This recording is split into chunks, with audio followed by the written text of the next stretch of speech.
अनुभव के बिना ज्ञान बेमतलब है, भूख के बिना पकवान बेमतलब है। अच्छी सोच रूह को मजबूत करती है, अगर ये नहीं तो इंसान बेमतलब है। अपने लिखी इन्हीं पंक्तियों के साथ आप सभी का स्वागत करती हूँ अपने चैनल कलम से दिल तक की मोटिवेशनल सीरीज में। ज़्यादातर लोग प्रेम और मोह के बीच में अंतर नहीं कर पाते और अक्सर माता पिता तो ये गलती करते ही करते हैं, जिससे अपनी और अपने बच्चों की ज़िंदगी बर्बाद कर देते हैं। तो चलिए जानते हैं प्रेम और मोह क्या है। तो वीडियो को शुरू करने से पहले आपसे इतना ज़रूर कहूँगी कि इस वीडियो को ध्यान से सुनने और समझने की पूरी कोशिश कीजिएगा, ताकि आपको इस वीडियो का पूरा फ़ायदा मिल सके।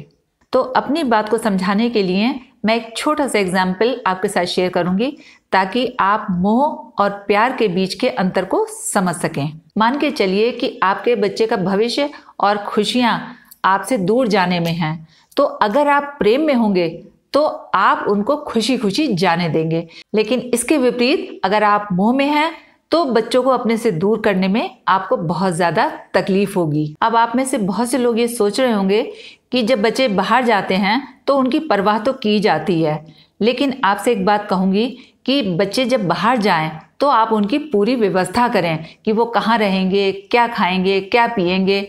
ये सब प्यार का हिस्सा है। आप उनके रास्ते की रुकावट नहीं है, बल्कि आप उनके जीवन को आसान करते हैं। इसके विपरीत जब आप मोह में होते हैं तो आप अपने बच्चों को बाहर जाने नहीं देते, उनको एक बहाने के तौर पर अपने पास रखने की पूरी कोशिश करते हैं कि नहीं, ये बच्चा जो है बाहर जाकर ठीक से खा नहीं पाएगा, पी नहीं पाएगा, या ये इसका जीवन बाहर जाकर बहुत कठिन होगा।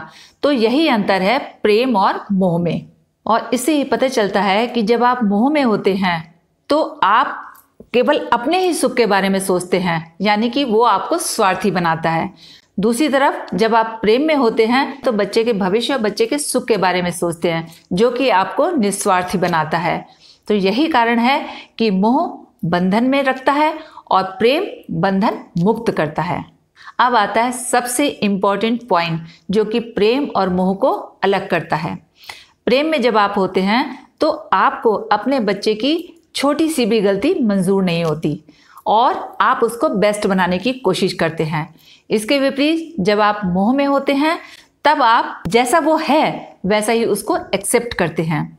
प्रेम में जब होते हैं तो आप उसके अंदर गुणों का विकास करते हैं, उसमें अच्छी अच्छी आदतों को लाना चाहते हैं। और इसके विपरीत जब आप मोह में होते हैं तो आप उसकी जो बुरी आदतें हैं उस पर भी पर्दा डालते हैं। इससे क्या होता है कि जब आप बच्चे के प्रेम में होते हैं तो आप उसके अंदर अच्छी आदतों का विकास करते हैं, जिससे उसकी समाज में उन्नति होती है। जब समाज में उन्नति होती है तो आपका भी नाम होता है और उस बच्चे का भी नाम होता है और आपके सुख का कारण बनता है।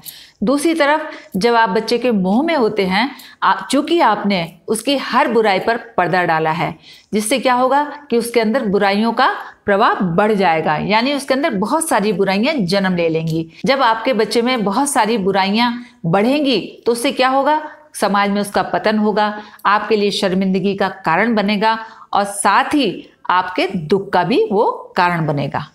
इसीलिए कहा जाता है कि प्रेम जो है वो सुख का कारण बनता है और मोह जो है वो आपके दुख का कारण बनता है। हमारे शास्त्रों में भी कहा गया है कि बच्चों के पैरों में शिक्षा रूपी बेड़ियां जरूर बांधें। शिक्षा रूपी बेड़ियों से मतलब ये नहीं है कि आपने केवल उसका स्कूल में कॉलेज में एडमिशन करा के अपनी रिस्पॉन्सिबिलिटी पूरी की, क्योंकि जो स्कूल की शिक्षा होती है या कॉलेज की शिक्षा होती है वो सिर्फ एक बुकिश नॉलेज देती है, ताकि बच्चा लाइफ में कुछ कमा सके, अपनी रोजी रोटी का प्रबंध कर सके।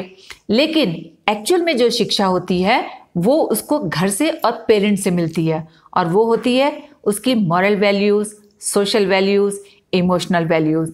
तो आप सभी पेरेंट्स से यही कहूँगी कि अपने बच्चों को इस तरह की शिक्षा देकर उनको एक बेटर इंडिविजुअल जरूर बनाएं।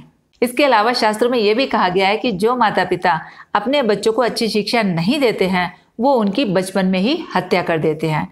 इसलिए आपसे इतना तो ज़रूर कहूँगी कि आप अपने बच्चों को बेशक महंगे स्कूलों में ना भेजें, लेकिन उनको जीवन की सच्ची शिक्षा ज़रूर दें, ताकि आपके बच्चे समाज में सर उठाकर चल सकें और आपका भी सर ईश्वर के सामने ना झुकने पाए। कोई आधा तो कोई आधा भरा कहता है, मेरी हर बात मेरा तजुर्बा कहता है। गुड पेरेंटिंग लाइफ की happy ending, poor parenting life का ट्रेजिक एंड। इसी विचार के साथ आज के लिए बस इतना ही। मुझे उम्मीद है कि आपको पता चल गया होगा कि अब क्या करना है। चलते चलते आपसे इतना ही कहूँगी कि वीडियो में अगर कुछ अच्छा लगा हो तो साथ रखिएगा, वरना जाने दीजिएगा। फिर मिलते हैं एक नेक्स्ट वीडियो में। तब तक के लिए जय हिंद, जय भारत।